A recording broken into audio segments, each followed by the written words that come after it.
call in the morning meeting together for the county board. Alt. Bakken. Here. Bard. Here. Barron. Bent. Crow. Duchess. Geiger. Here. Hughes. McGinnis. Here. Munsterman. Ferguson. Watts. Here. Whitlow. Here. Williams. Here. I would ask Jody Munsterman to introduce our pastors and kind of lead us in prayer this morning. We are blessed to have Pastor Heinrich from St. Paul's.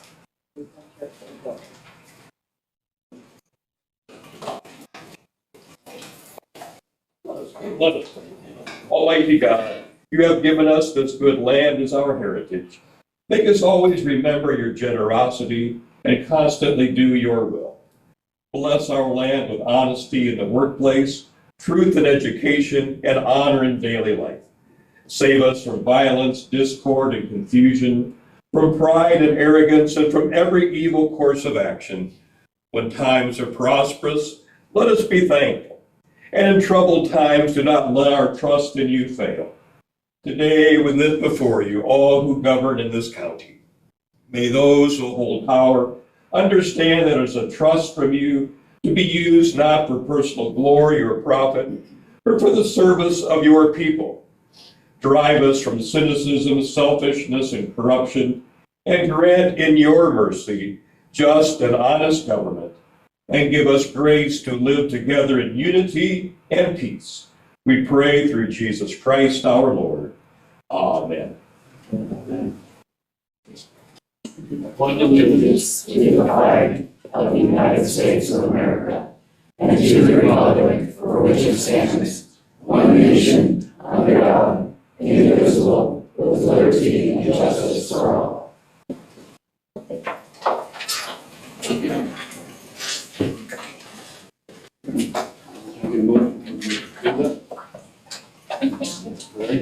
Can I get a second?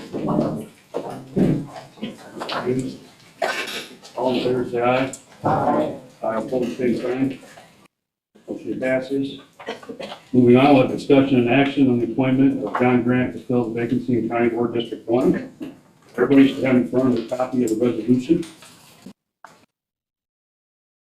Whereas Michael McTaggart, duly elected member of District 1 on the Iroquois County Board and a member of the Republican Party, resigned from the elected position on October 2nd, 2024. And whereas the current term of service for the elected county office of District 1 Iroquois County Board member that was held by Michael McTaggart will run until November 30th, 2026. And whereas the elected office of District 1 Iroquois County Board member shall become vacant upon the resignation of the incumbent, and whereas that the resignation of Michael McTaggart, District 1 of Iroquois County Board member, was recognized by the Iroquois County Board on October 8, 2024, and a vacancy has existed in that office. And whereas under the authority of Gen ILCS 5-25-11, the unexpired term of the elected office shall be filled by an appointment of a member of the same political party of the person he or she succeeds in office and shall otherwise be qualified to fill said office. And whereas the Republican Party Central Committee Chairman of Iroquois County has recommended to the Iroquois County Board Chairman that John Grant, a member of the Republican Party, for the unexpired term of Michael McTaggart to commence February 11th, 2025 through November 30th, 2026. Now, therefore, be it resolved that the Chairman of the Iroquois County Board, with the advice of consent of the County Board, hereby appoints John Grant to fill the unexpired term of Michael McTaggart for a term to commence on February 11, 2025 through November 30th, 2026. Passed and adopted on the 11th day of February 2025. I need a motion for approval. So moved. Mr. Aaron, second be Mr. McGinnis. Roll call vote, please.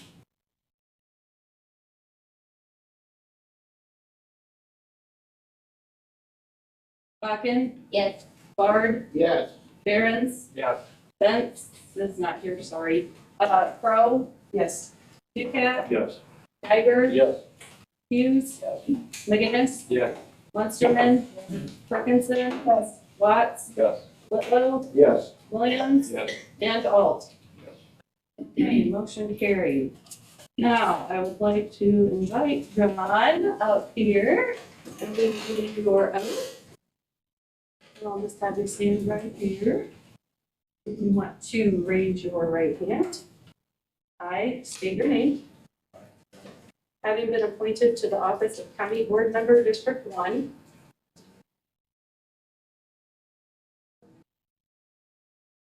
in the county of Iroquois, do solemnly swear or affirm that I will support the Constitution of the United States and the Constitution of the State of Illinois, and that I will faithfully discharge the duties of the office of County Board Member, District 1, to the best of my ability. All right, congratulations.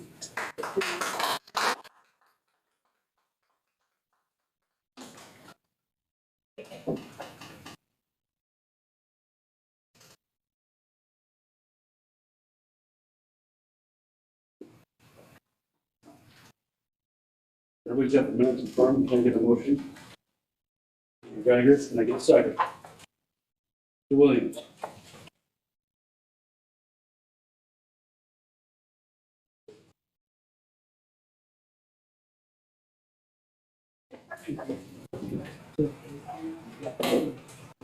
All in favor, say aye.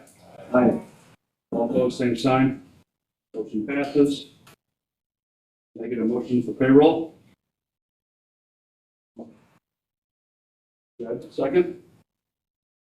Mr. Williams?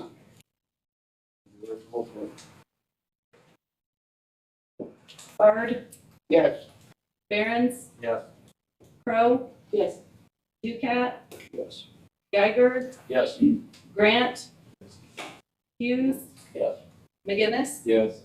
Munsterman, Perkinson, Yes. Watts, Yes. Whitlow, Yes. Williams, Yes. Alt, Yes. and Bakken. Yes. All right, next up is public comments. You have 5 minutes. Anybody like to go ahead and go? Good morning, John. Good morning. Good morning, Iroquois County Board members and distinguished guests. My wish for today is to clear the air and wish the reason why I wish to speak on it. The reason I work here today was to speak on a positive note. That's not the case today. In November, I presented the county board the annual VAC results and awards for area veterans. At that time, I also presented the county board an achievement of which I was bestowed. I did so with the encouragement of my colleagues and my peers. Also, I did it with a little bit of apprehension. It has been brought to my attention by a county official in office that a member of the county board has been giving the perception that this award was made up by myself. This is further from the truth. The perception in how it was received was not positive. In fact, it was construed to be negative. No matter the intent, positive or negative, the perception of another individual had had a negative impact on me. The perception that was given and received was that the Ellen J. Lynch Foundation's VSO of the Year award was made up. This award is not for me by itself. It is for every veteran who has served this country, and it speaks of vindication. How this came about is mentioned by my association, the Illinois Association of County Veterans Assistance Commissions. The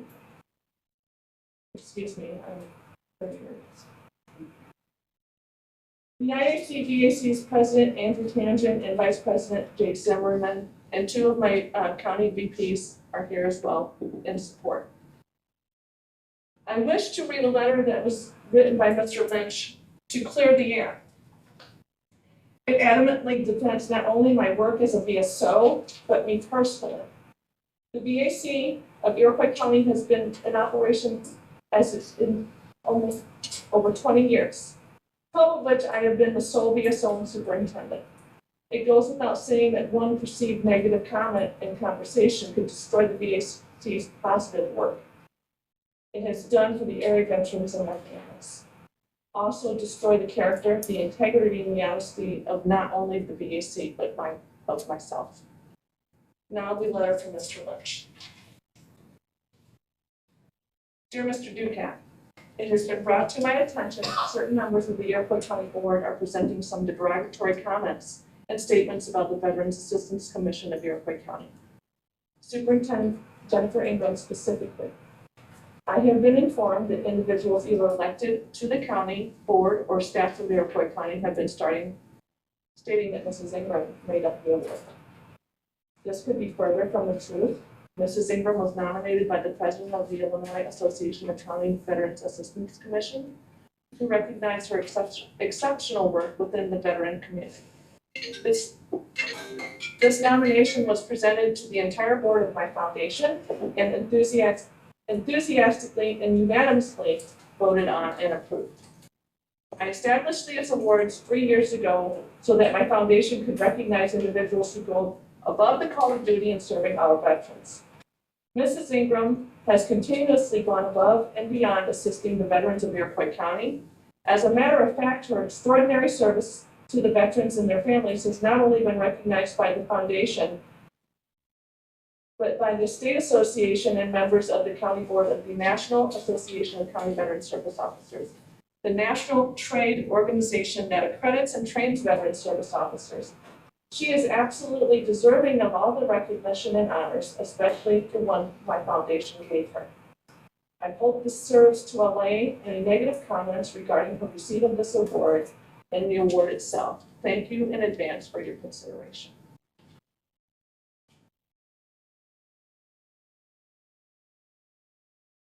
Questions? I had one comment. I had to be the person. And his foundation does a lot of good work. And I know people on the foundation do it. I agree with that, the work. So why? I validate it. She does good work, Ray. Yeah. You run your mouth a lot. People get irritated. Okay? So, I She didn't raise doesn't any know. issues about it. Well, then, okay. she's raising an issue, Yes. okay? She was awarded that. If she feels as though we are disparaging her, we need to correct that. Well, I'm not disparaging. Okay? Thank you. Thank you, Jim. We're very proud of you. Very thoughtful. Thank you.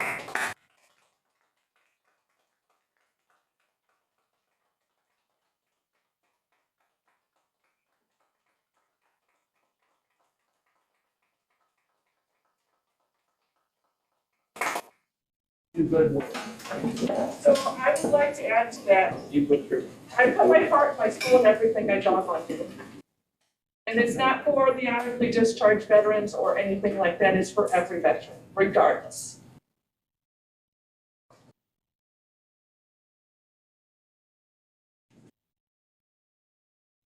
Anyone else public comment? All right, we'll move on. Oh, we go. My name is Greg Collins. I'm with the Macon County VAC, but I'm the 4th Division Vice President. I have had the pleasure of working with Jen for the last 12 years. I've been there for 20, but she is in my division, and she's probably the only one I've never had to call and tell her she's doing something wrong. And so You just don't know about it. well, but no, she's a great VSO, and I just wanted to make sure everybody here knew that. So, thank you for your time. Thank you.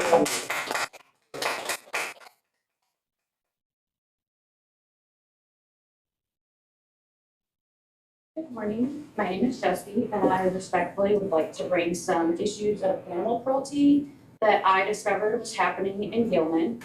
On November 23rd, 2024, I was asked to help in the transfer and foster of some abandoned dogs at a property in Gilman that was rented by formerly a puppy mill rented by Tyrone Hill, where several dogs were abandoned, both inside and outside of the home. I was also informed of a deceased dog on this property. After agreeing to help foster the animals in need, I went down to the Iroquois County.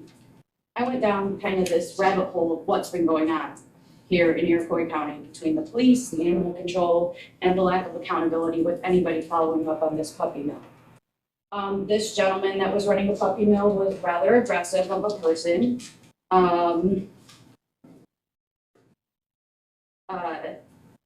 The sheriffs had been called out there multiple times. My understanding is the Illinois Constitution protects our animal friends under 510 ILCS 70-3, which is cruel treatment section in the Humane Care for Animals Act. Everything I witnessed with my own eyes in the home in Gilman was far from humane. After doing my own investigation, I found out multiple calls were placed to both police and animal control to no relief for these suffering animals. Through investigation, the animals that I witnessed in a neglectful situation had been waiting over 17 days for somebody to respond for calls for help. Let's go back to 2022. At that location, this puppy mill, he had animals that were taken from him, and he caused issues between the department to where the administrator no longer wanted to allow part-time unarmed agents to respond to calls, which that's fine. That's, if you want to protect your agents, I understand that. It's reasonable as long as there's a plan in place to address issues and investigate moving forward. That is not what happened. This guy was able to produce and sell puppies in an unlicensed kennel and bullied his way from animal control to monitor his behavior that was disrupting the community. There were multiple calls for dogs in yards, pit bull parties, barking. Between this lawless behavior that was ignored by both police and animal control, Lieutenant Mr. Hill eventually, in 2024, abandoned his property and left behind multiple dogs. The dogs were caged and crying for help. It was reported November 6th, 2024, November 19th, 2024, and again, November 21st, 2024, that the animals were abandoned, starving, and there was a dead animal on the property. Both police and animal control failed to intervene. A dead dog on that property was reported by Sheriff Persy as in deplorable conditions.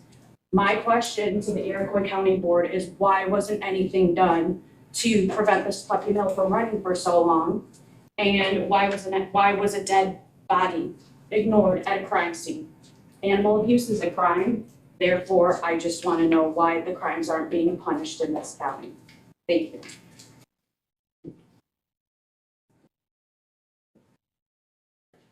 Any other public comments?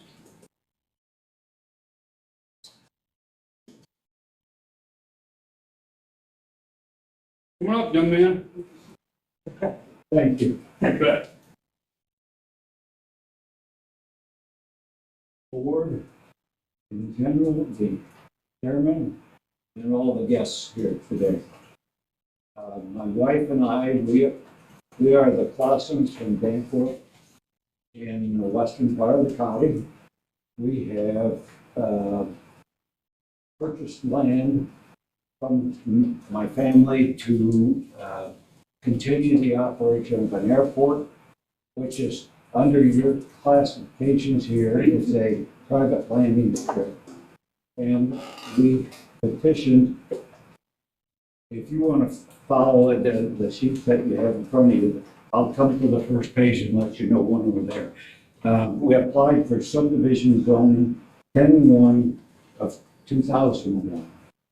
And we requested a mini subdivision on A2 land, which is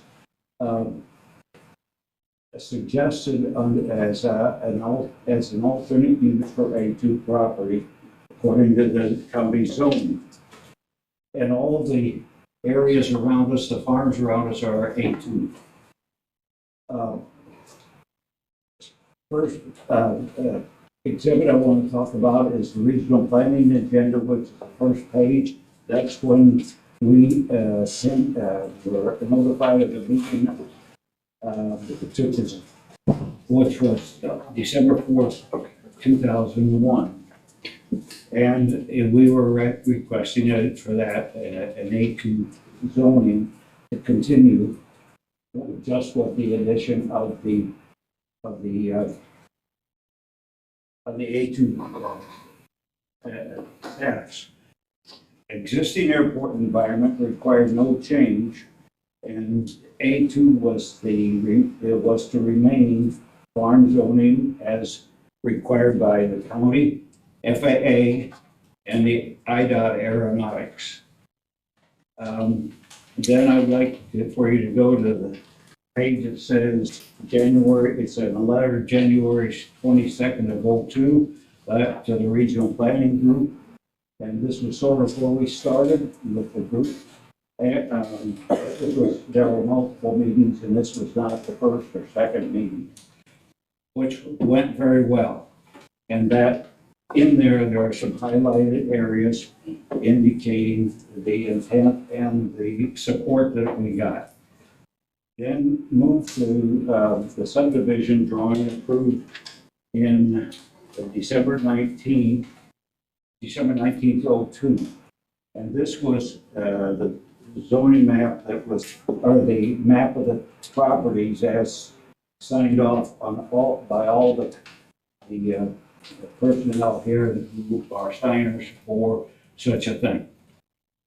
Then please go to the front side of the final page there, where the agenda for the final board approval, which is this body that I'm speaking to this morning. And it was supposed to be approved on December 6th, '02. Well, that did happen. As we moved down through all these things, the subdivision was approved. The drawings and the covenants, codes, and rules or restrictions were submitted to the county recorder, and it also shows A2. Both now the drawing does not show any description of that, but the covenants did show that. We never received any notification for any change that occurred after the board approved it in December of 2002.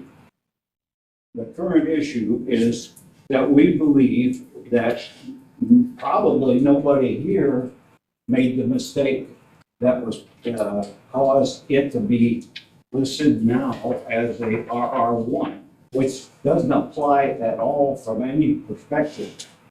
It doesn't allow an airport, it doesn't allow a subdivision, and it doesn't allow farmland.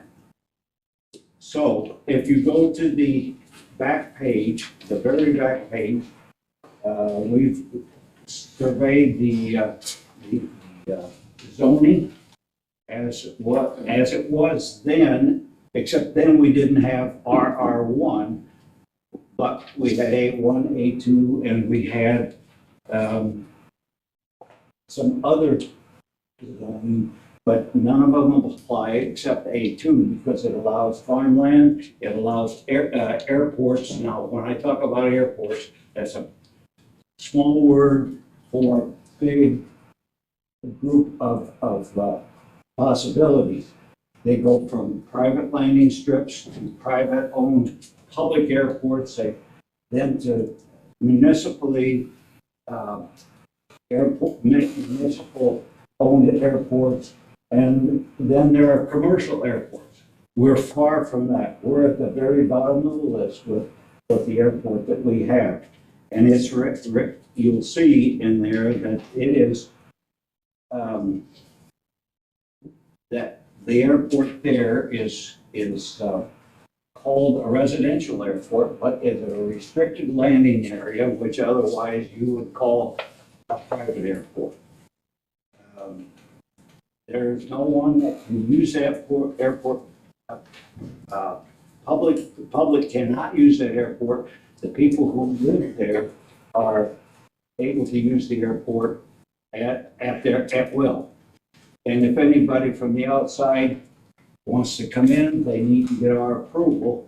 If somebody from the outside wants to come in without being invited, we then have to decide whether they can be coming in or not, and then put it at their own risk to come in. we keep and the state has a lot of extra rules that I'm not gonna go into here, but that they inspect that airport annually. Also, excuse me. You wrap it up in 5 minutes, I'm sorry.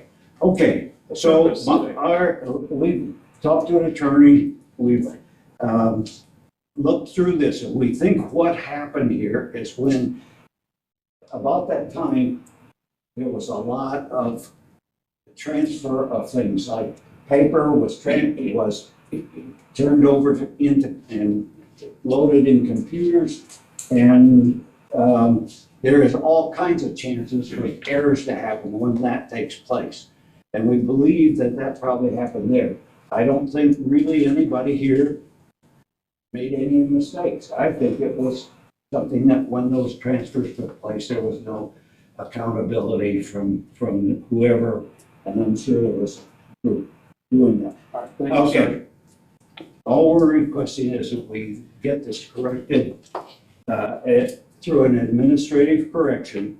We're not asking for anything else other than just making that change. Thank you.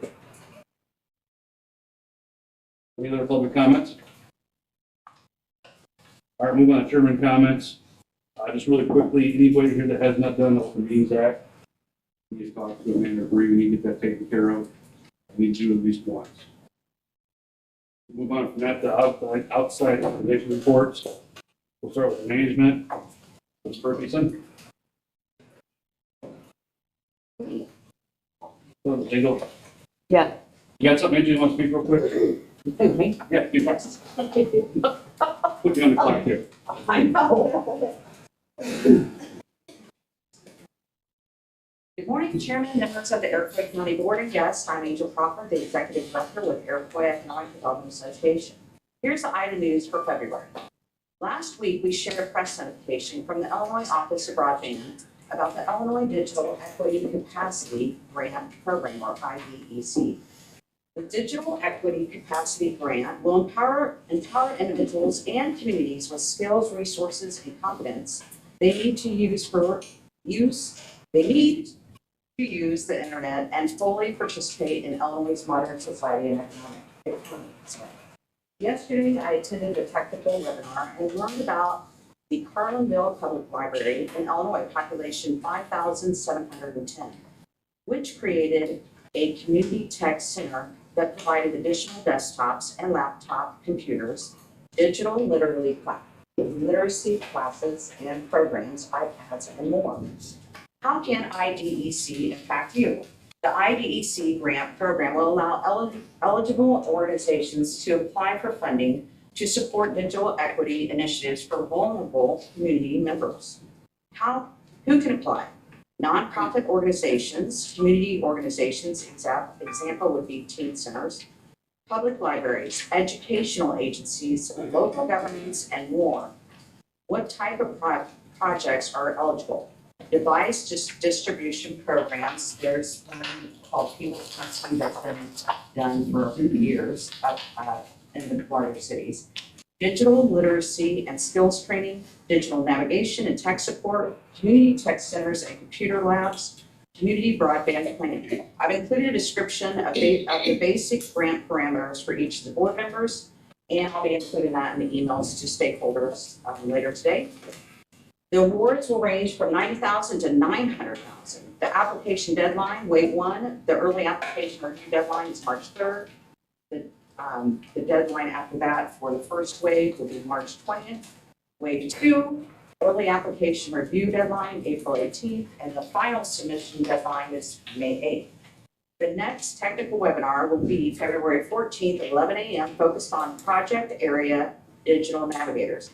In this webinar, you'll learn about setting up digital navigation programs and hear about organizations that host digital navigators, as well as digital navigators themselves. And you'll hear about the essential services they provide to help communities achieve digital equity. For more information, you can go to dceoillinois.gov, broadband, Illinois Digital Equity Capacity Grant. And of course, we have that information. If anyone's interested, we can share that with you.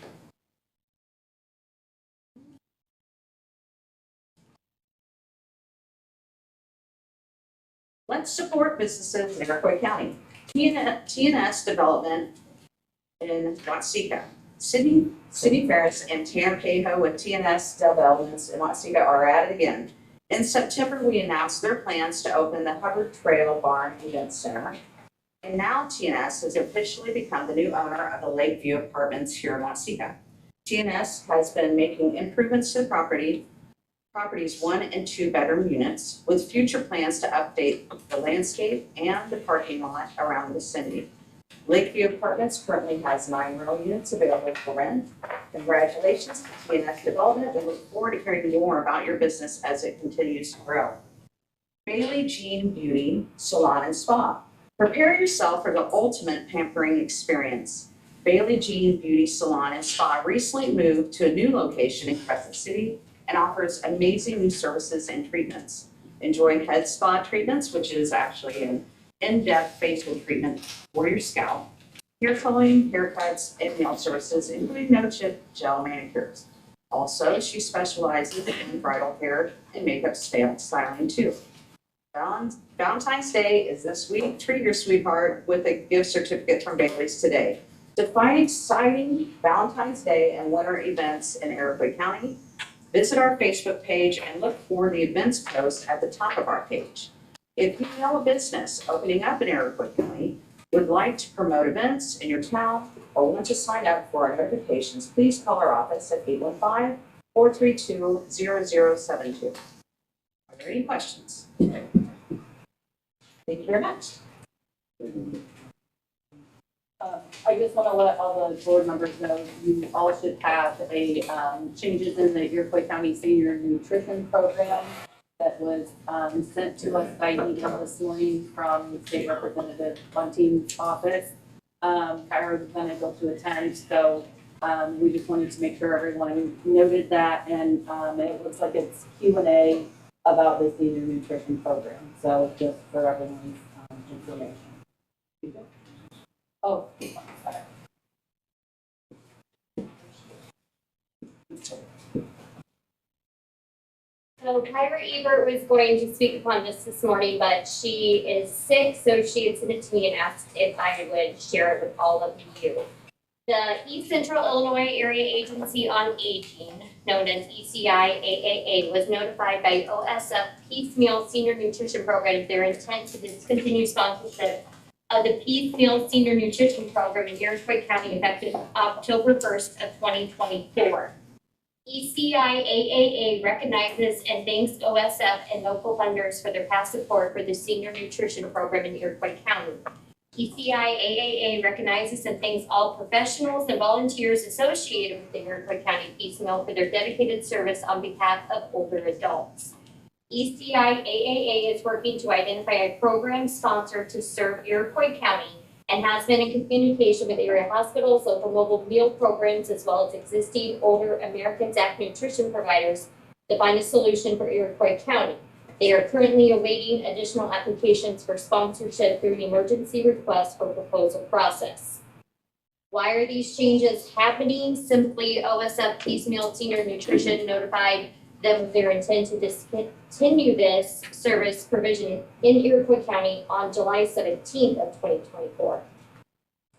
You ask who ECI-AAA is? It stands for East Central Illinois Area Agency on Aging Incorporated. It is a nonprofit organization established back in 1972, authorized by the Older Americans Act and the Illinois Act on Aging, and designated by the Illinois Department on Aging to serve persons 60 plus in 16 county area. Their mission is to lead and advocate for inclusive resources and services that empower the optimal aging of East Central Illinois diverse older adults, individuals with disabilities, and their care partners. They are governed by a corporate board with 20 members representing 16 counties and advised by an advisory council with up to 32 members. Administrators of the group, federal Older Americans Act funds, and Illinois General Revenue funds through the Illinois Department on Aging. The award grants assistance to community programs on aging and serves over 24,000 seniors, caregivers, and grandparents annually. How much state and funding is available to support Iroquois County and nutritional services? The answer is $47,023.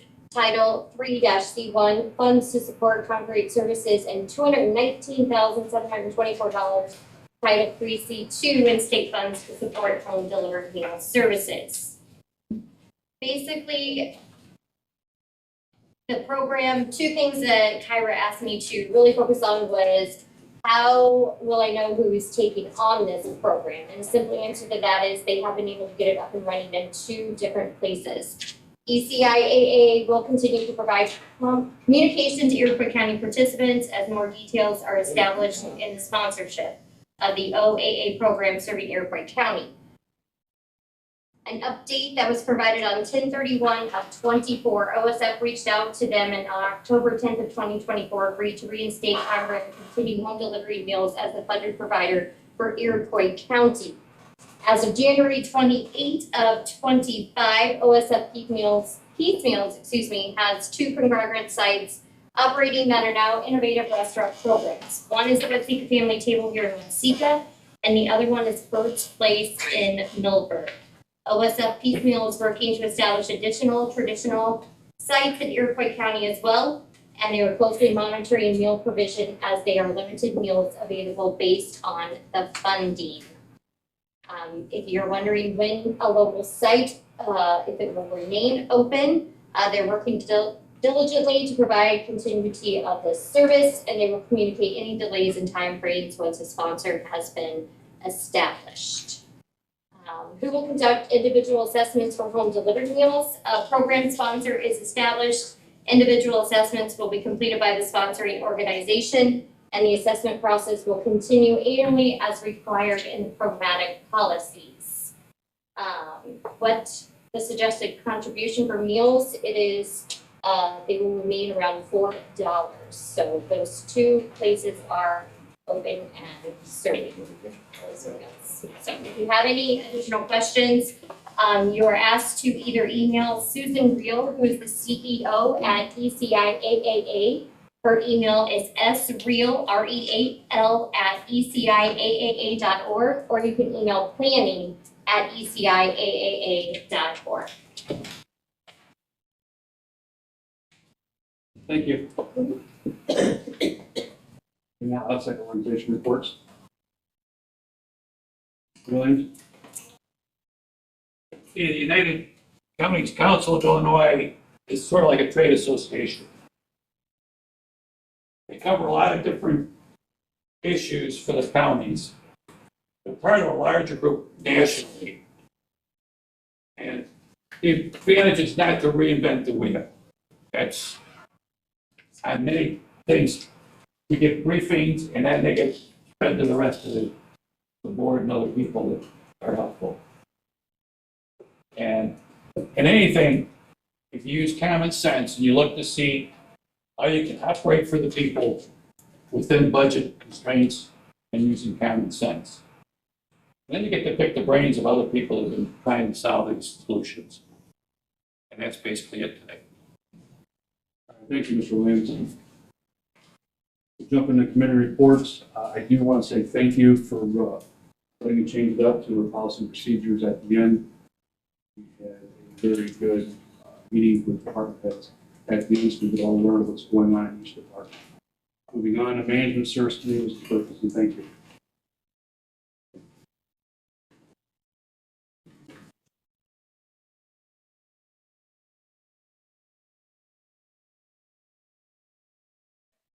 Good morning. I'm going to read in just a few minor word changes as I go, but I'll provide that we can have in our final chair. Mr. Chair and members of the county board, your committee to whom was referred management services with that plea to submit the following report on the matter before them. Your committee met at the Administrative Center on February 3rd, 2025 at 9:01 a.m. Members present were Perkinson, Larkin, Crow, Whitlow, Bard, and Watts.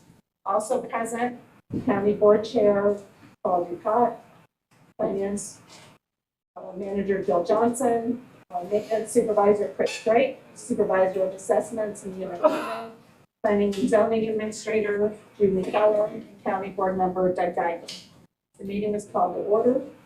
It was moved by Jeff Whitlow and seconded by Jamie Bakken to approve the agenda. Motion carried by a voice vote.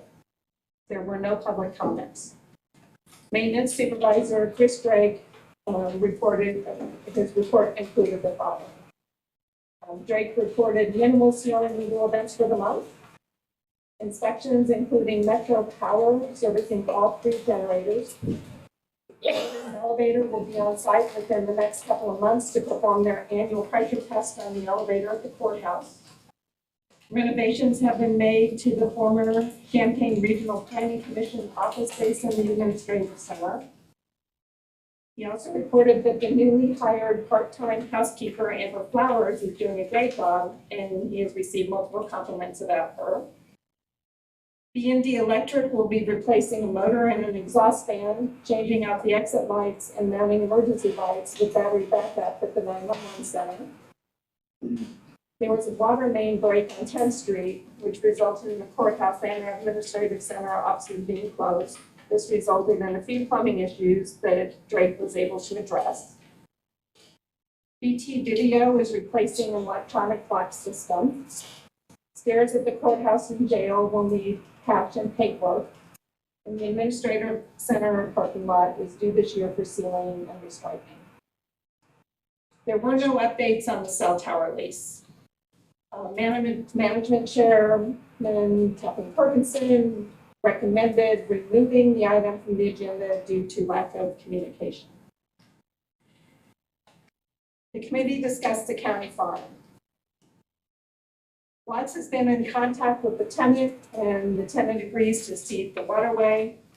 Watts said he toured the property and located a tile hole with the county farm road that will need repaired. He reached out to Henry's Drainage, as they had performed tile work for us in the past.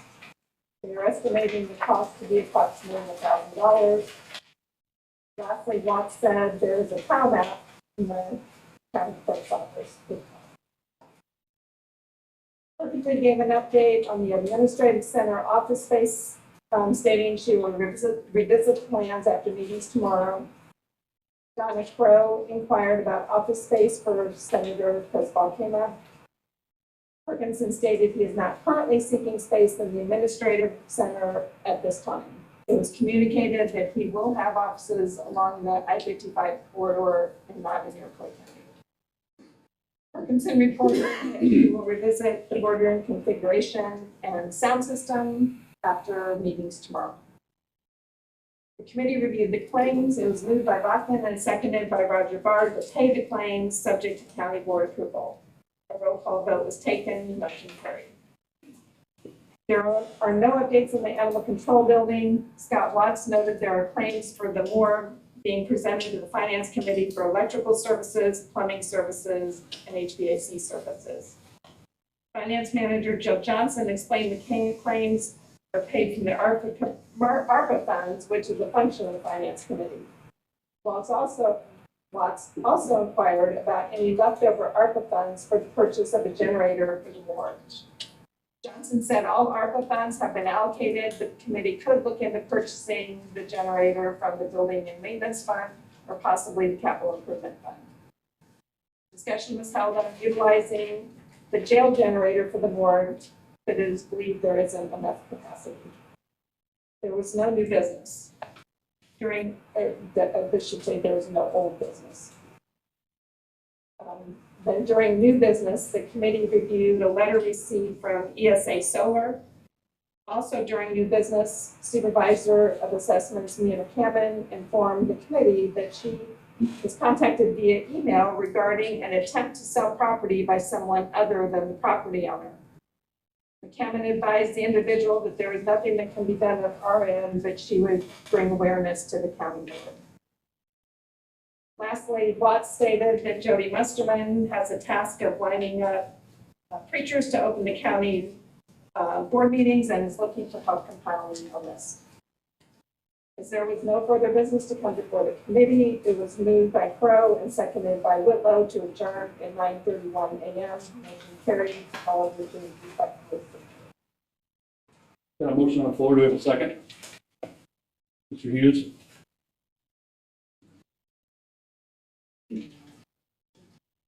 Any further discussion?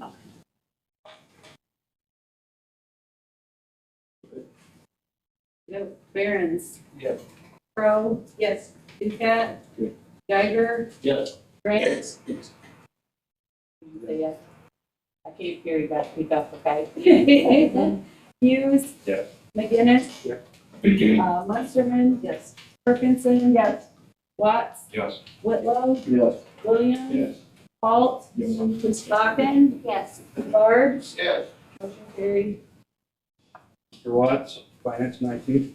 Mr. Chairman, members of the county board, your committee to whom has referred finance IT with that lead to submit the following report on matters before them. Committee met at the Administrative Center on February 3rd, 2025 at 10 a.m. Members present: Watts, Ferguson, Geiger, Bell, Bakken, and Crowe. Also present: County Board Chairman Paul Ducat, Finance Manager Joe Johnson, and Sheriff Brzee, County Clerk Grant Stewart, Treasurer Kurt Albers, ETS Director Eric Brandon, and Bernie McCarty with Area Wide Technologies. The meeting was called to order. It was moved by Kathleen Ferguson and seconded by Doug Geiger to approve the agenda. Motion carried by a voice vote. There were no public comments. Bernie McCarty with Area Wide reported they will be updating the firewall and upgrading the audiovisual system in the boardroom. Once the layout of the room is determined, McCarty said he can move forward. Department heads gave the monthly reports. Finance Manager Jill Johnson reported she continues to work on closing out fiscal year 24, and the auditors are working on closing out fiscal year 23. The fiscal year 23 audit should be presented next month for approval. Fiscal year 24 audit will not begin until 23 audit is completed. Johnson is also looking into a budget schedule for the upcoming budget hearings. Treasurer Albers reported a press release for senior deferrals was sent out. Albers explained that any senior over the age of 65 and the property taxes deferred are paid by the state. The lien is then placed on the property and the taxpayer is charged 6% interest. Applications are due by March 1st in order to defer 2024 taxes billed in 2025. ETS Director Eric Brandon reported the first step has been taken in speaking with fire and EMS departments regarding fiscal year 26 expenses. Finance Chairman Watts added there that he focused on multi-year contracts rather than annual contracts. County Clerk Suber informed the committee of a bill being presented by Representative Holbrook regarding a freeze on tax levies. Suber said from what she's read so far, it only affects counties that are affected by the property tax extension limitation law. Fairfield County is not a PTEL county and should not have costs. Sheriff Brzee reported Deputy Martin is currently in the police academy. StarCom radios have been received and are in the process of testing them throughout the county. He is working with Area Wide Technologies to build out the Wi-Fi on the radios. There were no updates on the law enforcement contracts with bill. The committee discussed opening a new bank account for renewable energy deposits. The Albert stated the new ordinance states that fees must be deposited in an interest-bearing account. The financial institution is requesting minutes from the board authorizing the Alberts to open the account. The account will be used to pay third-party vendors and such line items within the fund will be set up for each project.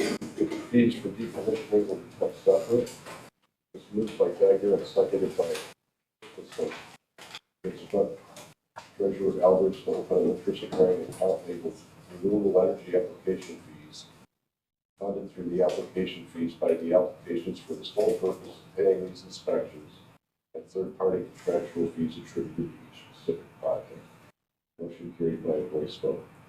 An update was given on the intergovernmental agreement for transportation. Notes from the Zoom meeting held on January 23rd were distributed.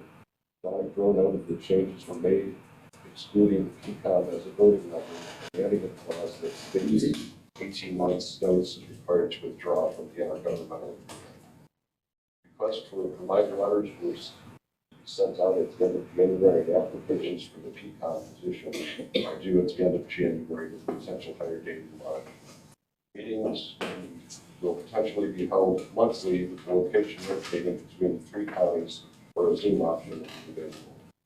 It was also noted that Ford County believes Chris Will Mass Transit District will better serve their needs.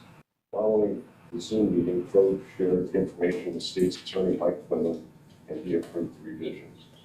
It was moved by Crowe and seconded by Bakken to accept the intergovernmental agreement for rural transportation as reviewed today. Send the agreement to the county board for full approval. The roll call vote was taken, motion carried. Discussion was held on report from the representatives of the Finance Committee. Johnson provided a budget comparison from the past 3 years. Dagger located a report from Stevenson County that Johnson may possibly be able to duplicate for the committee. There were no finance chairman comments. The committee reviewed the claims. Discussion was held on claims related to the board. Johnson explained the work expenses are paid from ARPA funds, which is a function of the finance committee. Attorney fees for the eminent substation are paid from the county board legal fees, which is also a function of the finance committee. It was moved by Bakken and seconded by Crowe to pay the claims subject to county board approval. The roll call vote was taken, motion carried. There was no new business, there was no new business. And as there was no further business in the board committee, it was moved by Crowe, seconded by Dagger to adjourn attention to 1 a.m. Motion carried by voice vote. All which is respectfully submitted, and I would move for its adoption. All right, the motion on the floor, we have a second. Mr. Whitlow. Any further discussion?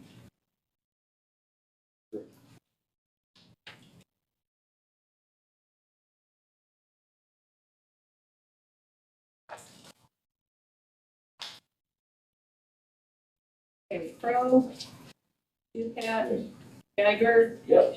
Grant, Yes. Hughes, Dennis, Musterman, Ferguson, Watt, Yes.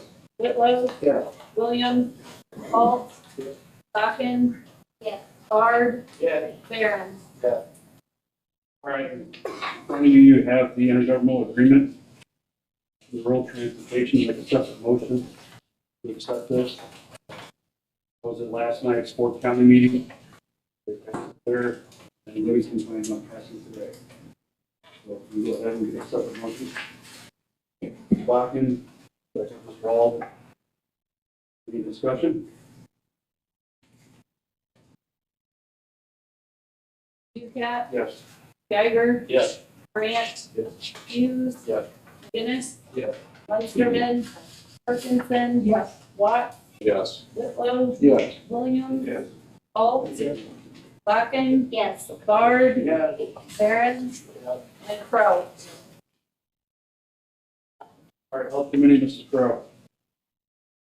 Mr. Chairman and members of the county board, your committee to whom is referred health would beg leave to submit the following report on the matters before them. Your committee met at the Administrative Center on February 4th, 2025 at 9 a.m. Members present were Crowe, Munsterman, Hughes, McGinnis, and Bard. Also present, Finance Manager Joe Johnson, ICPHD Administrator Robin Allen, and County Board Vice Chairman Scott Watt. The meeting was called to order.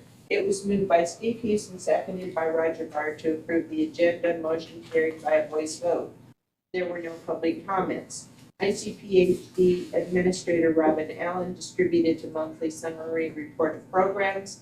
Environmental Health issued 92 permits and conducted 28 tobacco compliance inspections. The Health Department partnered with Iroquois Memorial Hospital during their lab fair and distributed 13 radon kits. The Health Department will also be partnering with Iroquois Memorial Hospital and Lions. Could we put the rest of Lions' name in there just so it's clear? Lions, I don't know what it's called, anything. Okay. To offer free blood pressure checks. Community Health reported 2 animal bites with no rabies treatment required. There were 2 COVID-19 cases and 2 influenza A cases reported. A norovirus outbreak was reported in a long-term care facility.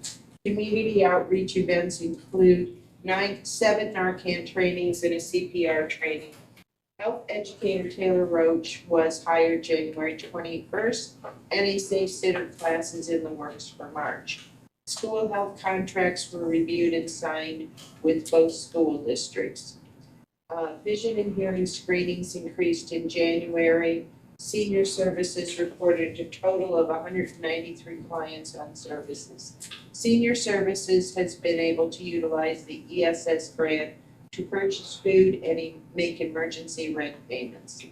Finance Manager Joe Johnson reported the registration deposit for January was $3,930.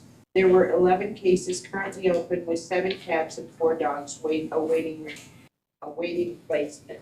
There are 2 open bite reports. 1 person is receiving rabies treatment due to no documentation on the dog. The animal control officers closed 51 cases in January.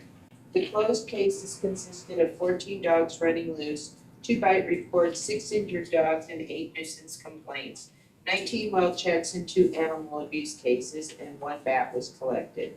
The committee began reviewing the animal control administrator job description and chose to follow the format of the Shelby County's animal control administrator job description. Revisions are as follows. The title should read the Iroquois County Animal Control Administrator non-vet job description. Reports to the Health Committee. Replace Shelby County with Iroquois County throughout the job description.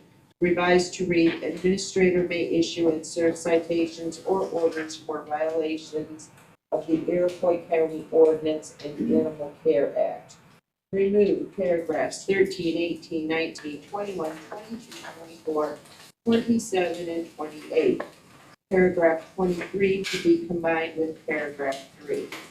Revise paragraph 25 to read performs public relations and manages social media in accordance with the county's social media policy.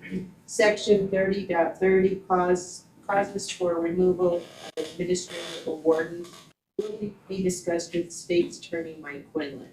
The ordinance states a 2-year appointment. Remove heading 30.50 from training of animal control wardens and remove paragraph B from this section. Revise certificates, licenses, registrations to read, must possess a valid Illinois driver's license, maintain the minimum state liability insurance requirement on vehicle, and possess a current humane investigator license. Remove program requirements section of the job description. Add the physical demands to job description as follows. Lift and or move up to 50 pounds, including live animals. Occasionally handle large, active, aggressive, and vicious animals. Use hands to finger, handle, or feel. Reach, push, and pull with one and or both hands and arms. Bend over at the waist and reach with one and or both hands and arms. Stoop, kneel, crouch, and or crawl. Talk and hear in person and via use of telephone. Operate county vehicles and safety equipment. Specific vision abilities include those close and distant vision and depth perception. Add verbiage to primary duties and responsibility that states administrator coordinates with county departments as necessary. A revised job description will be emailed to the Health Committee, County Board Chairman Paul Ducat, Finance Manager Jill Johnson, and State's Attorney Mike Quinlan. The committee reviewed the claims. It was moved by Bard and seconded by Hughes to pay the claims, subject to county board approval. A roll call vote was taken, motion carried. There was no old business, there was no new business. As there was no further business to come before the committee, it was moved by Jody Munsterman and seconded by Hughes to adjourn at 10:21 a.m. Motion carried by a voice vote on all of which is respectfully submitted. There's a motion on the floor. Do I have a second? This one, any further discussion? I have a question. Should we define both school districts in the middle of the page there on? I think so. It's Iroquois and, what's it? Iroquois West. Thank you. So what is the school health contract? That means we provide this, We provide this the nurse for the school, yeah. Okay. So we have a school nurse there every single day that they're open. And they track the diabetes, the diet of the diabetes students primarily, and then also any other issues that pop up. Okay. And that is what CETA and Iroquois was? Correct. Okay. Any further discussion? Steiger, Yes. Grant, Yes. Hughes.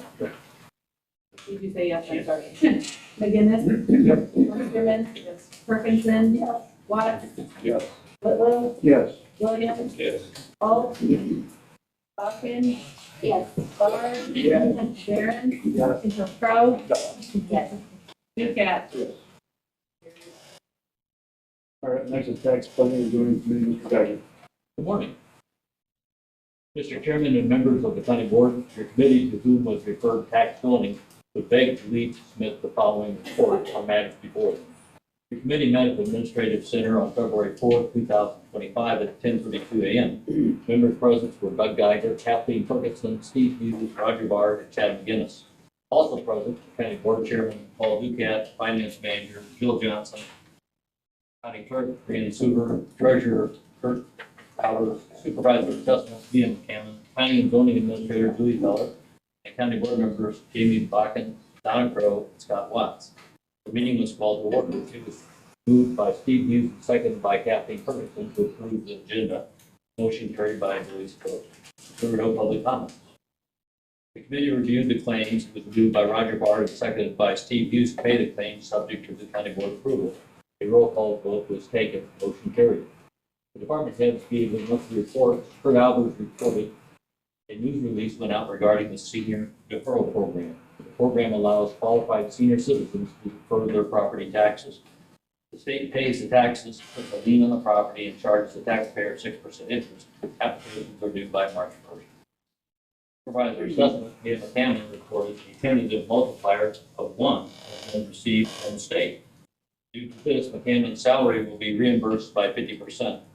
Last week, the Board of Review set out their proposed value changes for the appeals that were submitted. If individuals aren't happy with these changes, they can come in person to meet with the Board of Review between February 18th and February 20th. Senior freeze notices were mailed out last week. McCammon is working on costs for intergovernmental agreements with our township assessors. Currently, McCammon is charging approximately $5.64 per parcel for Beaverville and Papelbon. Township assessor vacancies include Douglas, Belmont, Middleport, and the multi-township of Anarga, Artesia, and Ridgeland. McCammon recommended board members attend a township board meeting and help the townships understand the importance of having a township assessor.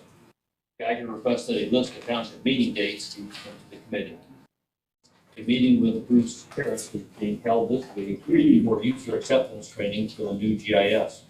Cameron said she hopes the new GIS will be out within the next 30 days. Planning and Zoning Administrator Julie Feller reported she and McCammon attended professional leadership training on January 3rd and also completed the Open Meetings Act training this month.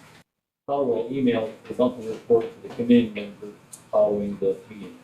Feller also reported after several revisions, she has a preliminary interrogatories report that is being provided to everyone with potential projects. Feller has a list of active solicitors in the county and she will provide to the committee. Data collection for the new zoning layer has started. Lastly, Feller reported on the House Bill 1201 submitted by Representative Jason Bunning to take back some control from the Public Act 102-1123 pertaining to wind and solar facilities. County Clerk Brian Suber reported her office is working on consolidated election voting starting tentatively on or about February 20th. The county clerk's office is also working on a referendum for Central School District that may push them back on voting. Prior to the referendum, there were 130 ballot styles, and there will be a minimum of 10 to 15 more ballot styles due to the referendum. The question on the ballot is to go from electing the membership by township and range to electing at large and must pass by each township and range or 2/3 of the vote. There are two other districts, Donovan and Hershey, in the county that are under the same format of electing by township and range. Chief Deputy Mary Bowman is working on the new Gilman TIF district. Statements of economic interest will be mailed out March 3rd. The annual Pearl Pond Trust statement was received and is on file in the county clerk's office. Sugar provided the committee with a monthly resolution list showing the parcels sold by the county trustee. The parcel is located on Victory Avenue in Wanseka. A total of $816 was collected, with $366 coming to the county to be dispersed. It was moved by Hughes and seconded by Perkinson to approve the resolution for a parcel sold through the delinquent tax process. A roll call vote was taken, motion carried. Revisions to the solar ordinance were discussed. Revisions include grammatical and punctuational changes to replace money market account to interest-bearing account, and State Attorney Mike Finland revised the primary residence definition. It was moved by Chad McGinnis and seconded by Hughes to accept the revisions and approve the solar ordinance. The roll call was taken, motion carried. Revisions to the wind ordinance were discussed, which duplicate the changes made to the solar ordinance. It was moved by Perkinson and seconded by McGinnis to accept the revisions and approve the wind ordinance. The roll call vote was taken, motion carried. The commercial wind energy facility checklist was distributed, and the committee recommendation it was adopted. Discussion was held on the battery ordinance. Changes discussed with the wind and solar ordinance were incorporated into the battery ordinance. The committee was also will also need to clarify the steps to take as this is a new ordinance. Guinness researched the matter and stated that the committee should send the ordinance to the county board, and the county board will send the ordinance to the zoning board of appeals. The zoning board of appeals will submit the revisions, if any, back to the county board for approval. The committee also discussed publications to be used for the public hearing. Currently, the Central Park News is utilized for publication. It was recommended that the public hearing be published in multiple publications to achieve the biggest reach. It was agreed to publish in the Times Republic, Daily Journal, Clifton Advocate, and Central Park News. It was moved by Perkinson and seconded by McGinnis to recommend approval of the new ESF ordinance to the county board and forward the ordinance with any necessary comments to the zoning board of appeals. All appropriate notices will be published in the Times Republic, Daily Journal, Clifton Advocate, and Central Park News for the public hearing. A roll call vote was taken, motion carried. The committee discussed public hearing locations and possibly holding the hearing close to the project locations. Discussions have been held with the American Legion and the Marston, supposed to be Marston Prize. County Board Chairman Paul Ducat said he believes all meetings should be held in the boardroom and not other locations. An update was provided on the floodplain ordinance violation. Geiger stated an initial drawing from Cameron was forwarded to the engineers. The engineers noted that the site doesn't appear to be large enough, and there is no outlet for the pond. They will need to come up with suggestions for Hamlet. There is no old business. During the new business, Cameron asked the committee to consider adding Quill to the pay now vendor list. Finance manager Joe Johnson said she believes this to be an isolated incident. After further discussion, the committee asked Ducat and Johnson to handle the matter with the department heads. Also during new business, Ferguson reported she attended the NARCA TIF meeting, and she has an appointment recommendation for the Douglas Township that she will pass on to Ducat, and that has to do with the zoning board of appeals. Lastly, Coroner Bill Cheatham communicated that he was contacted about an issue on the private burial on private ground. We currently do not have an ordinance pertaining to this matter, and Cheatham would like the committee to consider creating a process or an ordinance. She had that she had a conversation with former state's attorney Jim Devine previously. He stated there needs to be 10 acres. The funeral home would need to be involved, and the burial would need to be recorded on the parcel. Feller said she would look into this information in writing. As there were no further business to come before the committee, it was moved by the bar and seconded by Hughes to adjourn at 11:50 a.m. Motion carried with all of which is submitted. I would ask though, before the approval, that we remove for consideration the discussion and adoption of the 3 ordinances that were mentioned in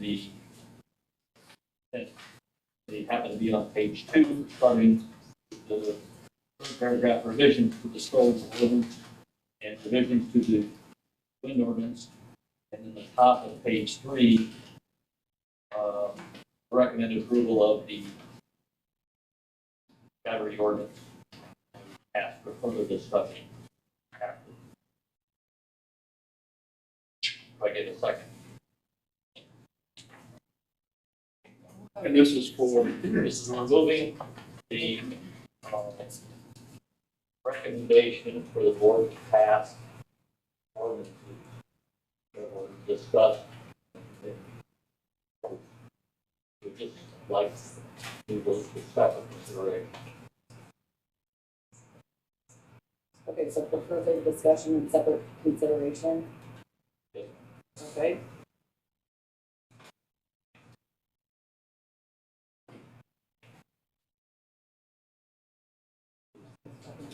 Yeah. Okay, who's seconding that?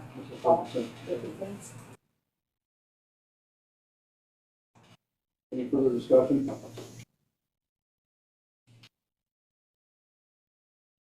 Could you clarify exactly what we're going to? Removing the 3 paragraphs as noted regarding page 2, revisions to the solar ordinance were discussed, that paragraph. Revisions to the wind ordinance were discussed. And then I'm assuming you want to start with the whole discussion was held on the battery ordinance, that whole paragraph, correct? BCD, well, On the agenda also, yes. right, that's, well, yeah. So the discussion took place, we can't change the discussion, we just like to table, hold back on voting to accept the battery. You want to separate out and send it back to committee? No. We'll have, so let's talk, can we talk about it after we do this? So, are you wanting to vote on each motion individually? No. I think they're asking why. Okay, well, if we want to discuss it now, we can. But we What can't, is- because it's been set for the next session. The issues come to light, the process that we use to adopt quite a few of our own ordinances currently and passed, it was not correct. And so we need to go back in time and determine what we need to do to go forward correcting things in the past.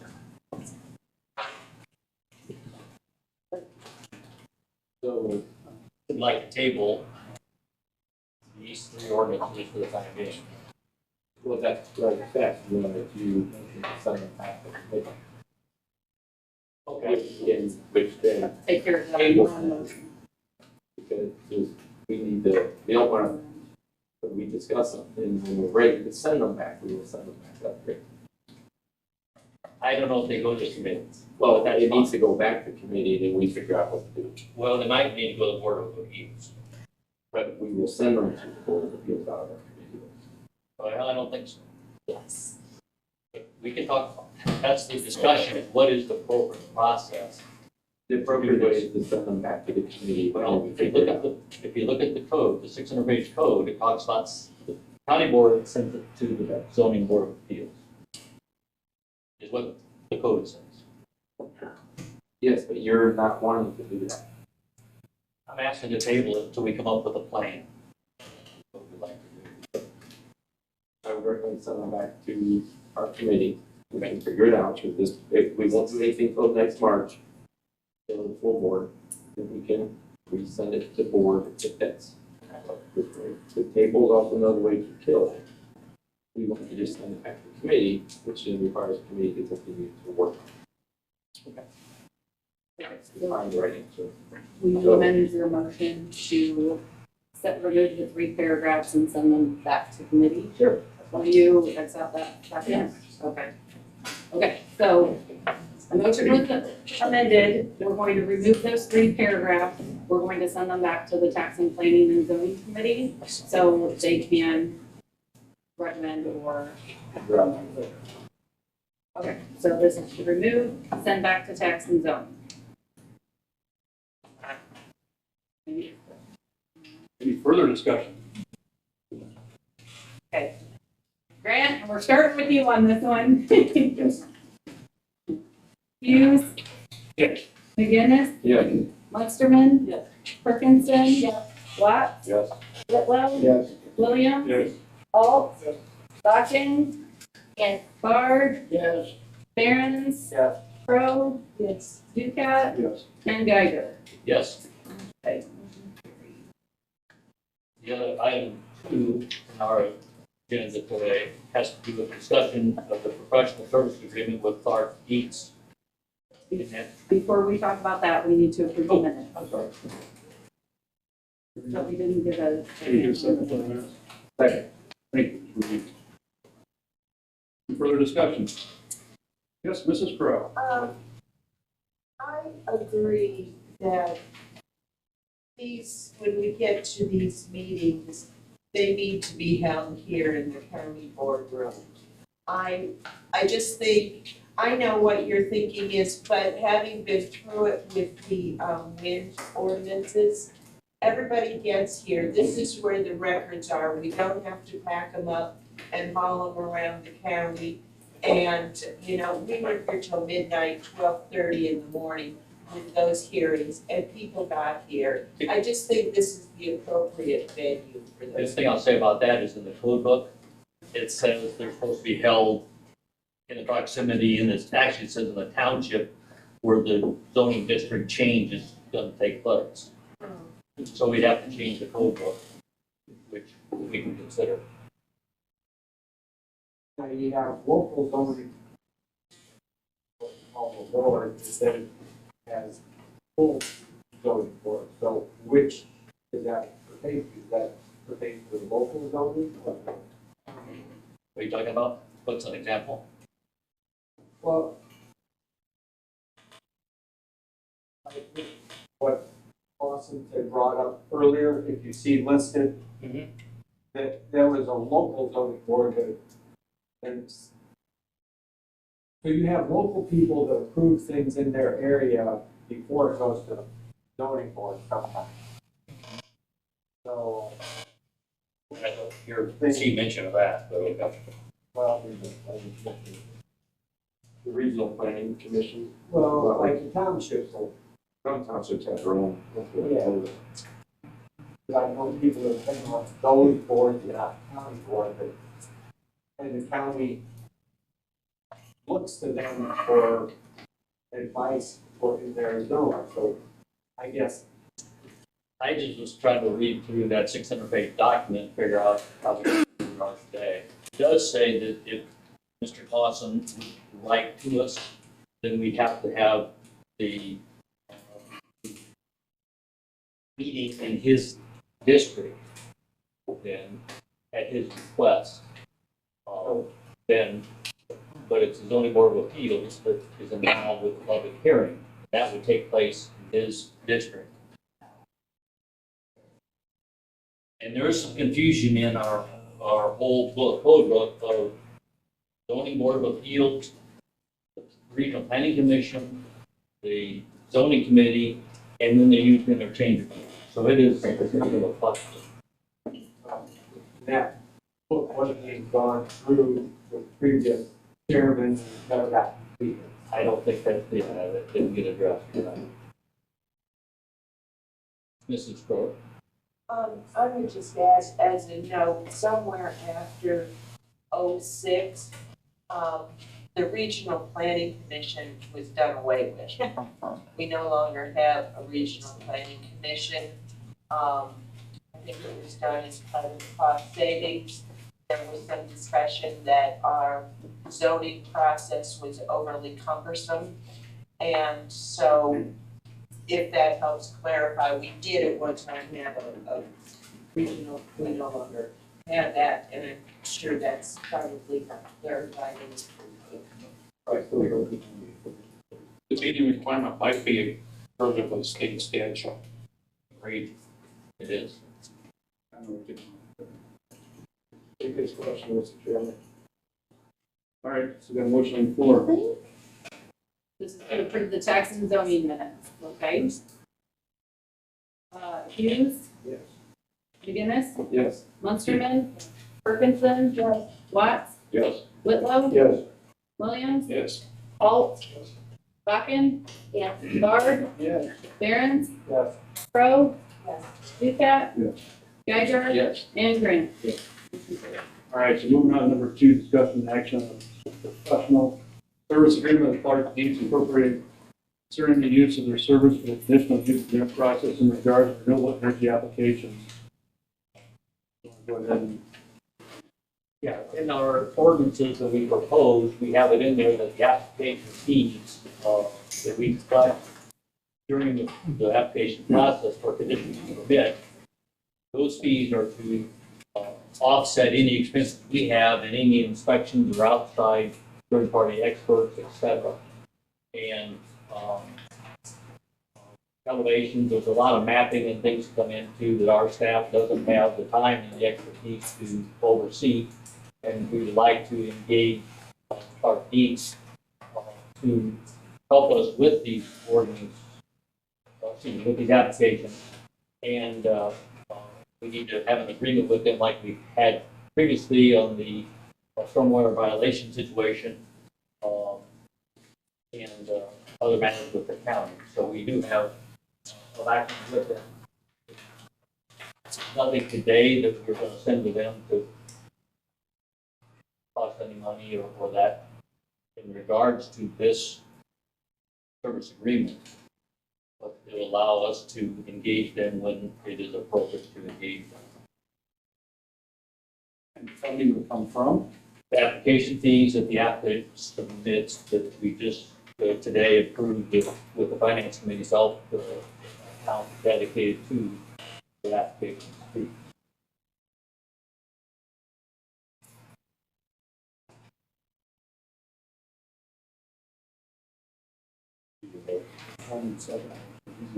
You're making a motion. Correct. Yes, I'll make a motion that we engage the, We have a second. Mr. Alt, do we have any further discussion on this? On the vehicle miles replacement seat last year's amount, 67 cents, that they changed to 70. It already is the first of the year. that's what they supplied us, I believe, it's stated in the 25th, or excuse me, in the fall of, Yeah, this is September 1st. right. That's the figure they supplied us, so we, I guess we're happy with it. Are we saying that we're going to do with other schedule contracts about for fee schedules to be updated? Yeah, and that's the latest fee schedule that we have from them. We did get the 25 fee schedule, you notice. That probably applies to everything we've done. Any further discussion? Questions?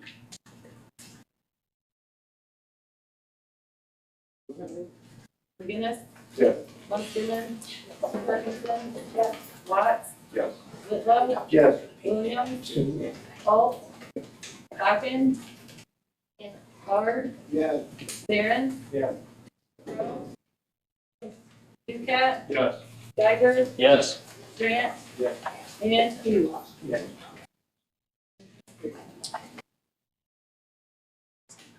All right, next is judicial public safety. Mr. Whitlow. Mr. Chairman, members of the county board, the committee to whom was referred judicial and public safety particularly submit the following report and the matters before them. The committee met at the courthouse in February 2025 at 3 p.m. Members present were Whitlow, Williams, and Barron. Mitchell Gents and Chad McGinnis were absent. Also present, Sheriff Hunter Lee, Coroner Bill Cheatham, Probation Supervisor Barb King, Judge Carol Partisi, State Attorney Mike Quinlan, Circuit Clerk Lisa Hines, and Finance Manager Jill Johnson. The meeting is called to order. It was moved by Lyle Barrett, seconded by Raymond Williams to approve the agenda. Motion carried by a voice vote. There were no public comments. Cal Norton is progressing very well through the 16-week police academy in Champaign. Garrett Anderson will be scheduled for the Corrections Academy in April. The scholar is currently working on outfitting purchase squad. Starcom portables are on hand and have been distributed Training on the Starcom system will be February 21st. ICOM will receive the equipment on February 5th. Mobile radios will be installed in the squad using the maintenance building. Training is set up for investigation/chiefs on an investigative platform of our inmate phone system. Squad was ordered to utilize equipment already in stock. Tasers 5 from ILEAS grant should be shipped soon. Recent panic button alarms, false alarm at courthouse. 7 officers responded. The contact list for the courthouse, jail, and administrative center was reassessed. Sheriff's main VHF channel was swapped to Sheriff's backup. VHF channel due to an issue. Jacqueline Lehman will be reappointed to the Sheriff's Merit Commission. Illinois Sheriff's Association Winter Training Conference is February 8th through February 11th. Arrests/intakes, 45. 32 male, 13 female, 0 juveniles. Jail population as of January 31, 2025, 19. 17 male, 2 female. Daily population average, 15.5.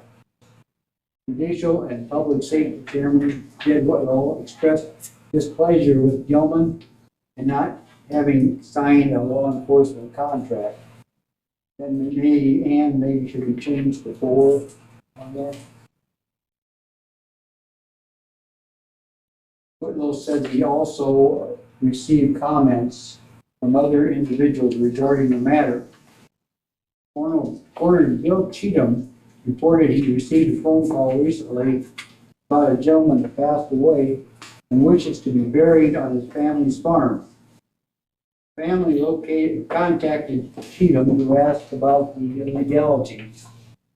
Cheatham looked into the matter, and the state of Illinois does not have anything in place that says this cannot be done. It is dependent on each individual county. Some counties require burial in a green casket that will eventually decompose, which will result in the bones remaining. The burial will need to be recorded at the county clerk's office. Cheatham recommends the county look further into the matter and possibly put an ordinance in place. Cheatham's concern is that the property may be sold years later and remains are found, which would result in a homicide investigation unless the burial is documented correctly. Cheatham will also bring the matter to the attention of a tax/planning and zoning committee. Probation supervisor Barb King reviewed the probation court services activity report for January. Judge Cara Bartusi reported a claim for the interpreter that was submitted approximately $6,000. This claim is fully reimbursed by the AOIC. State's Attorney Mike Quinlan reported a new hire in the State's Attorney's Office. Quinlan is also in the process of hiring a replacement for Chief Deputy Donna Orcott. Circuit Clerk Lisa Hines distributed her monthly report for January to the committee for the review. A total of $35,530.97 was received in fines and fees. $4,394.57 was received from pay court, and $247.30 was received from iDrop. The committee reviewed the ETSB monthly report for January. The committee reviewed the claims. It was moved by Williams and seconded by Behrens to pay the judicial and public safety claims, subject to county board approval. The roll call vote was taken, motion carried. There was no old business, there was no new business. As there was no further business to come before the committee, it was moved by Behrens and seconded by Williams to adjourn the meeting at 3:25 p.m. Motion carried by a voice vote, all of which is respectfully submitted, signed by the members present. I move for its adoption. Got a motion on the floor, we have a second. Mr. Hughes. Any further discussion? Munsterman. Yes. Ferguson. Yes. Watts. Yes. Whitlow. Yes. Williams. Yes. Alt. Yes. Bracken. Yes. Bard. Yes. Behrens. Yes. Pro. Yes. Ducat. Yes. Geiger. Yes.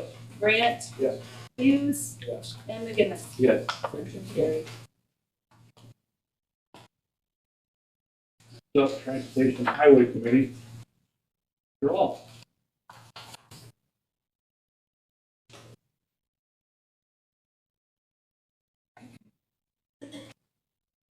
Mr. Chairman, for transportation highway, the committee, on the matter before them. Excuse me. Your committee met as Iroquois County Highway Building on February 6, 2025 at 9 a.m. And the president were Paul from Munsterman, Williams. That's for the last.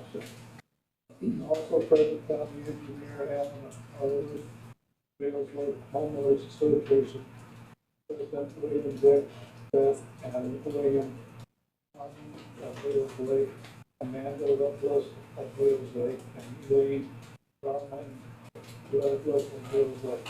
Meeting was called over, is moved by Ray Williams, and second by Joey Bush. Approved the agenda, motion carried by a voice vote. During the public comments, Amanda Loveless, the Wales Lake Committee about the accident, her daughter Elaine was involved in, which resulted in her vehicle landing into the Wales Lake after hitting black ice. Ms. Loveless commented on the hardship the accident has caused both her and her daughter, and is demands the county take immediate action on CH County. Ms. Loveless also asked for additional precautions besides installed guard rails such as cutting sand on the roads.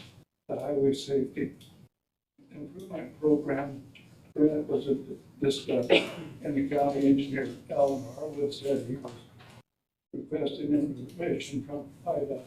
Harwood noted a speed study was done. It resulted in the recommended speed being higher than what is currently posted. Feels like the homeowners association president feels that he brief history of Wales Lake and how the lake was constructed. Fishing signs and rumble strips were also discussed. And it was also discussed the state's attorney, and we hope to have an attend next highway committee meeting. Executive session was tabled. Claims and financial reports for months were reviewed. It moved by Williams, second by Hughes, to pay the bills up to county board approval. The roll call vote was taken, motion carried. To revisit the joint funding agreement for CH 31 bridge was presented. It was moved by Williams and second by Hughes to approve the joint funding agreement for CH 31 bridge. Also during new business, the joint funding agreement for CH 42 bridge was presented. It was moved by Williams, second by Hughes to approve the joint funding agreement for CH 42 bridge. Motion carried by a voice vote. Later, Harwood provided the committee with a quote from County Collins and West CMW for the purchase of fourth down. $38,725. Moved by Williams, seconded by Hughes. Authorize the committee as a fourth down. Will take a motion carried.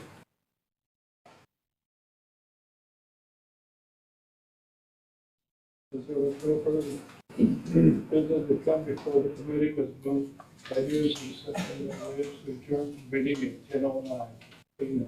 Motion carried by voters for all with respect to Move the adoption minutes for April. All right, there's a motion on the floor. Do we have a second? Any further discussion? Parkinson? Yes. Watts? Yes. Whitlow? Yes. Williams? Yes.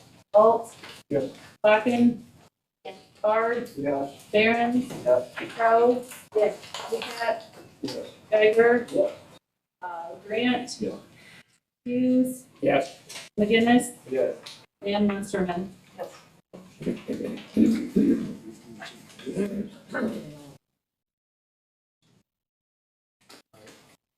Discussion and action resolution of the rehabilitate Channel 31 bridge. Alan, would you go ahead and speak on this, please? The joint funding agreement for County Highway 31 is here north of Watsika. Plans have gone out, it's going to letting, this is just, basically the final process, get the board signed, get the adjoining resolution to fund the money for it. You're just talking about, hey, right there, right, the motion for the joint funding agreement. It's number 2, the resolution that wasn't presented at your meeting or discussed at your Oh, it meeting. wasn't put on it? Right. Okay, yeah, the resolution is actually part of the joint funding agreement. They can't spend the money until the board tells me I can spend the money, I guess it come from the elected officials, so, I guess it was missed as part of the motions on it. And your letter B there too for the joint funding agreement for 42, just to talk briefly on it, it actually has the resolution that was passed. Is that contract with the levy a couple times now, so we're gonna use that old one for that. But it was, I guess it was missed and not voted for passing the resolution. All right, we'll move on for number 2, discussion action resolution for rehabilitate Channel 31, the bridge. Can I get a separate motion on that, please? So, Ms. Bakken, seconded by Mr. McGinnis. Any further discussion?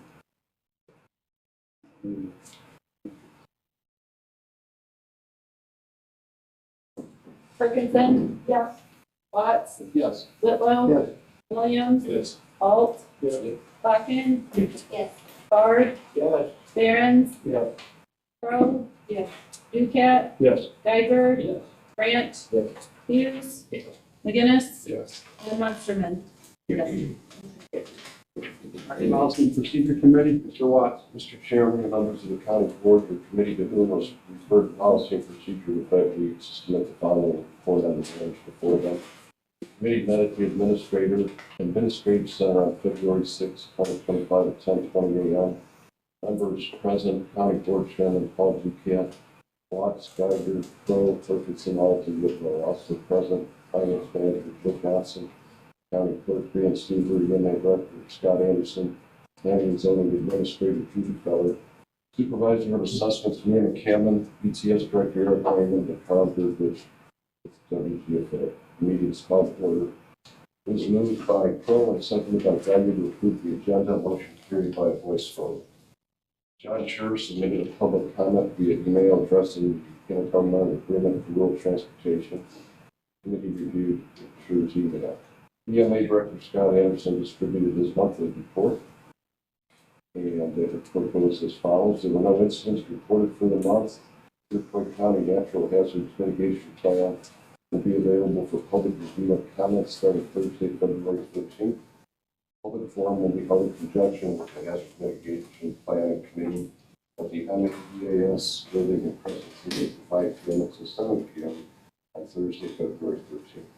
The plan, along with a summary sheet and a comment survey, will be available for review in the clerk's office and on the county website. Comment period will remain open through February 22nd. Public comments received will be used to make any revisions needed before the plan is submitted to the Illinois Emergency Management Agency, Office of Homeland Security, and the Federal Emergency Management Agency. There are no trainings completed for the month. Anderson has talked with the regional director from IEMA as to develop the plan to complete the training sessions that were left undelivered by its predecessor. Anderson said he has ample time to take the required training and is on track to fulfill the requirements without the need to requested extension. Anderson is awaiting confirmation of a fully signed EMP grant document. Once received, the grant will be in effect. After careful review and consideration, Anderson made the decision not to pursue the 2025 hazardous materials emergency preparedness grant. Anderson will revisit the opportunity during the next grant cycle. The local emergency planning committee will meet on February 19th. Anderson attended the Iroquois County Amateur Radio Club meeting on January 25th and the MABAS meeting on January 3rd. Anderson continues to encourage all county board members to follow through with this request to complete Anderson's independent study courses and submit certificates to draw. Anderson continues to share information on the EMA Facebook page. The committee chairs gave their monthly reports. I asked Chairman Watt to report to the committee for Cody McCarty with area-wide technologies to report any plans to begin working on the audio in the boardroom. The department heads gave the reports. The committee discussed the intergovernmental agreement for rural transportation, and that should be the end of that sentence. The committee discussed the intergovernmental agreement for rural transportation, period. And the next sentence should be, the committee recommended opening a new bank account for renewable energy deposits. The committee will continue to work with department heads on the monthly finance reports. Management Chairman Kathleen Perkinson reported the committee discussed adding a generator to the board. A Broken County farm tile was also discussed and expected to be a low budget item. Perkinson spoke with Billy McCarty with Daily Light Technologies about the other system and reports to be provided to the Finance IT Committee. Lastly, Perkinson stated that the title project has been reported in the county. Tax zoning Chairman Doug Vaggie reported the committee received reports from department heads. Revisions to wind and solar ordinances were discussed and approved. Discussion was also held on the battery ordinance, a matter of private property is discussed. Health Chairman Donna Curran reported the committee received reports from the Animal Control and Health Department. The committee also reviewed and made changes to the Animal Control job description. Judicial Chairman Ed Whitmore reported the committee received reports from the department heads. Highway Chairman Charlie Young reported the committee held a discussion on the accident that occurred at Bayless Lake. During chairman comments, County Board Chairman Paul Duquette reported 1099s have been mailed. Duquette is looking to change the meeting time of the Tax Zoning Committee to 10:30 a.m. and the Policy Procedure Committee to 11 a.m. Duquette stated all board members need to complete their open meetings training. Duquette also informed the committee of spam emails being sent on his behalf. An update was provided on rural transportation. Duquette referred to Mr. Scherer's email submitted for public comment and is appreciative of his efforts to continue helping the county. Duquette said at this time we are waiting on Ford County's decision. Geiger stated he received help from Livingston County and Ford County has submitted the change request. An update was given on the floodplain ordinance violation. Part deeds is currently reviewing sketches by Aaron and there are some issues. The committee will need to determine hiring for. The committee discussed the hiring of the Animal Control Administrator. The Health Committee reviewed and made changes to the job description and are hoping to approve the job description in March. Appointments were made at the county board meeting. Planning and Zoning Administrator Julie Feller stated she has not received a resignation request from Dan Rainey, and Duquette may have to formally dismiss them. Discussion was held on the number of seats for the Zoning Board of Appeals. It was suggested that Feller draft a letter of resignation from Mr. Rainey's line. Correspondence was distributed to the committee for review. The committee reviewed the claims. It was moved by Geiger and seconded by Whitlow to pay the claims subject to county board approval. Roll call vote was taken and the issue carried. There was no old business. For a new business, Supervisor of Assessments, Linda McCann, reported Douglas Township will be holding a special meeting on February 25th at 4 p.m. An invitation was extended to McCammon to talk about hiring a township assessor. McCammon had a meeting with Bruce Harris, a GIS founder, and a new link has been posted on the website. The go-live date will be March 1st. McCammon requested information regarding what procedure is using funds collected through the intergovernmental agreements to hire college students to scratch. The committee recommended Ms. McCammon speak with Finance Manager Jill Johnson. Lastly, I can inform the committee that she has been made aware of the fraudulent selling properties. This appears to be a huge problem with the fraud alert program in the county clerk's office.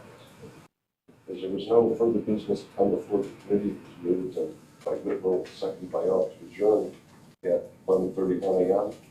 Motion carried by a voice vote, all of which is respectively submitted by the votes adoption. All right, there's a motion on the floor. Do I have a second? Mr. Alt? Any further discussion? Go ahead. I've just been curious, I always forget to ask Mr. Anderson, what is EMP? What is the EMP grant and what does that stand for? The EMP grant was the grant specific to hazardous materials funded by the Department of Transportation. And this was a grant that we've never applied for in the past, but is available to the county. But the decision to hold off now is primarily to bolster the LEPC that I have, to increase the number of members that we have, and to better define the role and responsibilities of that, because that's who's ultimately responsible for working with that grant specifically. So, So EMP means, do you remember what the? I have to find it there. I have so many acronyms running in my head, there's a can of alphabet soup in my office. Is it emergency management? Yes, the emergency management. Oh, that's a separate grant. I'm sorry, you're talking about the HME. Emergency Management Performance Grant is what funds my office primarily. That's the one that I deal with every year that has to be reviewed. So that's just a standard signature form that needs to be signed and then it goes into effect. And again, that's what pays for 50% of my salary and office expenses and everything. Sorry. Okay, thanks. I just had that. Yeah, I know. It's got to ask. Like I said, there's way too many of them. Right. Any further discussion? Well, an email provided by Mr. Sherry provided If you like it, please. It was handed out at the meeting, I'm sure there's a copy floating around. Well, the department has got a copy. No, I didn't. Well, I'm sorry. Committee heads. That's Yeah. I would emergency. All right, any other further discussion? Watts? Yes. Cliff? Yes. Williams? Yes. Alt? Bakken? Yes. Hard? Yes. Barron? Yes. Crowe? Yes. Ducat? Yes. Geiger? Yes. Grant? Yes. Hughes? Yes. McGinnis? Yes. Monsterman? And Perkinson? Yes. Motion carried. We got appointments, can I get a motion? Mr. Williams, can I get a second? Mr. Hughes? Any further discussion? All in favor, say aye. Aye. All opposed, same sign.